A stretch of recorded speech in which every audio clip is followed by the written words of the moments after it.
नसीराबाद में पुलिस ने सनसनीखेज हत्याकांड का खुलासा किया है।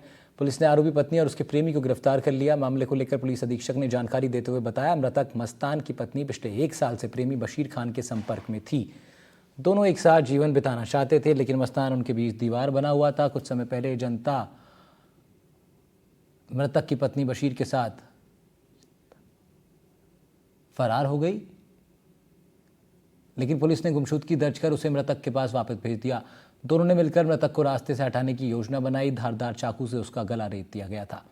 साक्ष्यों के आधार पर पुलिस ने इन दोनों को गिरफ्तार कर लिया है।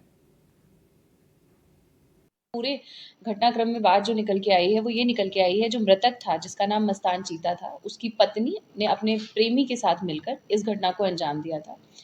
ये जो इसका प्रेमी है, इसका नाम बशीर खान है। बशीर खान का इसकी जो पत्नी है, इसके साथ पिछले लगभग 1 साल से संपर्क था और ये इसको अपने रास्ते से हटाना चाहते थे, जिससे ये पूरे समय इसके साथ रह सके। पहले ये पत्नी को लेके एक बार भाग भी गया था और उसके बाद एफआईआर दर्ज हुई थी और उसके बाद पत्नी को पुलिस जो है वो ढूंढ के लेके आई थी। अब इन्होंने बहुत ही चालाक तरीके से उस मृतक को एक सुनसान जगह पर बुलाया और कि उसको पैसों की आवश्यकता थी कि तुम आओगे तो तुम्हें पैसे वहाँ पर दे देंगे। इस बात को कह के वो बुलाया। बुलाने के बाद जैसे कि शराब का सेवन करवाया। शराब के सेवन के बाद जब वो बेहोशी की हालत में हो गया, तब उसके ऊपर वार करके उसका मर्डर कर दिया गया। खबर बाड़ी सादड़ी चित्तौड़गढ़ नगर पालिका से। अफीम दूध की तस्करी करने के आरोप में बड़ी सादड़ी नगर पालिका के पूर्व अध्यक्ष निर्मल पीतलिया की संपत्ति फ्रीज कर दी गई। सफीमा कोर्ट के आदेश के बाद कार्रवाई की गई है। संपत्ति सीज की कार्रवाई के बाद एनसीबी पूरे मामले की छानबीन में जुट गई है। 30 अगस्त 2024 में पूर्व चेयरमैन पीतलिया और उसके एक साथी की एसयूवी से 10.5 किलो अफीम का दूध बरामद हुआ था। उसकी कीमत 52 लाख रुपए तक बताई गई थी। आरोपी ने एसयूवी के टैंक में अलग से 25 लीटर का चैम्बर बनाया हुआ था। इसी में तस्करी का माल सप्लाई किया जा रहा था। इस मामले में एनसीबी की टीम ने पूर्व चेयरमैन निर्मल पीतलिया और उसके साथी बड़ी सादड़ी के कृष्ण वाटिका निवासी इलियास खां को गिरफ्तार किया है।